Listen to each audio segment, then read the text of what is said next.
যাদের কাছে টিকিট নেই তারা স্টেশন ত্যাগ করুন। টিকিট এবং এনআইডি হাতে নিয়ে ভেতরে প্রবেশ করুন। গেটে প্রদর্শন করে যাবেন, টিকিটগুলো গেটে দেখিয়ে যাবেন। এর আগে একবার আমার খুবই ব্যাড এক্সপিরিয়েন্স আছে, যেটা আমি প্রায় 40 মিনিট গেট ধরে ঝুলতেছিলাম যে উঠতে পারি নাই, পরে আমি জানালা দিয়ে ঢুকছি। এটা নতুন অভিজ্ঞতা বলা চলে বাংলাদেশের প্রেক্ষাপটে। আমি যখন ঢুকছিলাম আমার টিকিটটা স্ক্যান করা হচ্ছে। অনলাইনে টিকিট সিস্টেমটা চালু করে সরকার একটা যুগান্তকারী পদক্ষেপ নিয়ে হাতে নিয়েছে। আমি অনলাইনে টিকিট কেটেছি 19 তারিখে। সার্ভারে ঝামেলা বলতে ওই দিন সমস্যাটা ছিল, যখন আমি টিকিটের যে সিলেক্ট করে নাম্বার থেকে এতগুলো সিট ফাঁকা আছে, ওই জায়গায় ক্লিক করলে বক্স চলে আসে, টিকিটের লিস্ট চলে আসে। ওই লিস্টটা আসতেছিল না, ওইটা আসতে অনেক টাইম নিছে। আমার মোটামুটি 1 ঘন্টা টাইম লাগছে ওইটা পাইতে, বারবার ক্লিক করতে করতে আসছে। এবং আমার পেমেন্টে কোনো ইস্যু ক্রিয়েট হয়নি, তাছাড়া সব কিছু ওকে আছে। এর আগে একবার আমার খুবই ব্যাড এক্সপিরিয়েন্স আছে, যেটা আমি প্রায় 40 মিনিট গেট ধরে ঝুলতেছিলাম যে উঠতে পারি নাই, পরে আমি জানালা দিয়ে ঢুকছি। তো সেই হিসাবে আমার কাছে এবার খুব ভালো লাগছে যে এই কাজটা করে। ঈদের যাত্রা যেহেতু অনেক দর্শক থাকে, অনেক মানুষ থাকে, একটু ভোগান্তি হবে। সার্ভার একটু প্রবলেম করেছিল প্রথম দিন। আমি 8 তারিখে ট্রাই করেছি। 8 তারিখে সকাল 8টার সময় লগ ইন করে প্রায় 9:30 10টা পর্যন্ত ট্রাই করেছি, সেদিন টিকিট পাইনি। তবে আমি ভাগ্যবানই বলা চলে, 9 তারিখে সেই টিকিটটা পেয়েছি। এটা নতুন অভিজ্ঞতা বলা চলে বাংলাদেশের প্রেক্ষাপটে। আমি যখন ঢুকছিলাম আমার টিকিটটা স্ক্যান করা হচ্ছে এবং সেই টিকিটটা অ্যাকচুয়ালি কার সেটা তারা যাচাই করছে। এটা অবশ্যই প্রশংসার দাবি রাখে। দ্বিতীয় কথা হলো একটু ভোগান্তি পোহাতে এই ক্ষেত্রে। কখনো হয়তো বা আমি আমার আইডি থেকে টিকিট পাইনি, আমার ছোটো ভাইয়ের আইডি থেকে টিকিট ক্রয় করেছি। এই ক্ষেত্রে একটু ঝামেলা হয়ে যায়।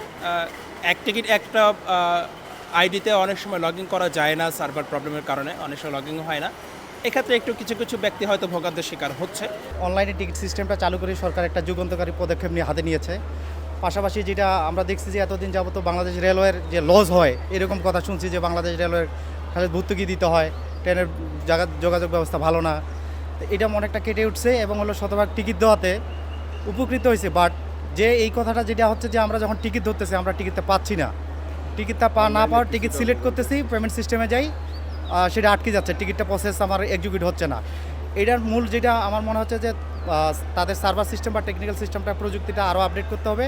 পাশাপাশি এর ভিতরে এখনও মনে হয় যে কালোবাজারি আছে, যে তাদের কিছু স্টাফরা বা এরা এই টিকিটগুলো হোল্ড করে রাখে, যে আমরা সাধারণ মানুষরা টিকিটটা নিতে পারি না। হ্যাঁ, অনেকে করোনার সময় বাড়িতে যাইতে পারে না, এখন করোনার পরবর্তী সময়ে সবাই প্রায় বাড়িতে যাচ্ছে।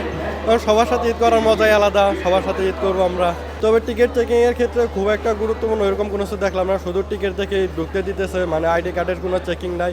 এই জন্য দেখা যায় অনেকেই জালিয়াতি করতেছে বা ব্ল্যাক টিকিটিংও হচ্ছে এখানে, বা অনেকে লোকালের টিকিট দিয়ে আন্তনগরে চলাচল করবে, এরকম প্রবলেম ফেস হবে। আর এখানে যেহেতু 25% দিছে শোভন শ্রেণীর জন্য, মানে স্ট্যান্ডিং টিকিট, এই ক্ষেত্রে ট্রেনে ভিড় হবে কম, আমরা যারা সাধারণ যাত্রী আছে এরা খুব আরামে যাইতে পারবো। অনলাইনে তো আসলে অনেকটা ঝামেলা থাকে, তারপরে যা আল্লাহর রহমতে চেষ্টা করে কাটা গেছে টিকিটটা। 9 তারিখে টিকিটটা কাটছে। কয়বার ট্রাই করার পর পেলেন? মিনিমাম অনেকক্ষণ, প্রায় 1 ঘন্টা ধরে ট্রাই করছি। 1 ঘন্টা ধরে ট্রাই করার পরে এটা পাওয়া গেছে আর কি। আসলে এই যে স্বাচ্ছন্দ্যে উঠতে পারলাম ট্রেনের মধ্যে, এটাই অনেক খুশি লাগতেছে আর কি। কারণ এখন কোনো জাম নেই, অন্য সময় তো ওঠা যায় না, মানে টিকিট ছাড়া যাত্রীর জন্য আমরা টিকিট কেটে, গতবার যেমন টিকিট কেটে উঠতে পারি নাই। আজকে আপনারা জানেন যে আজকে ঈদ যাত্রার 3য় দিন। সকাল থেকে এই পর্যন্ত আমরা যে কটা ট্রেন চালিয়েছি ইনশাআল্লাহ যথাসময়ে চালিয়েছি। আর আপনারা জানেন যে সেফটি ইনিশিয়েটিভের জন্য 10-20 মিনিট কোনো এক সময় দেখছেন যে আপনার যেটা ট্রেন আমাদের অনেক আগের দিনের ট্রেন পরের দিন গেছে, সেরকম বিপর্যয় আমাদের ছিল, শিডিউল বিপর্যয়। তো ইনশাআল্লাহ এখন পর্যন্ত এবার সেটা ঘটেনি।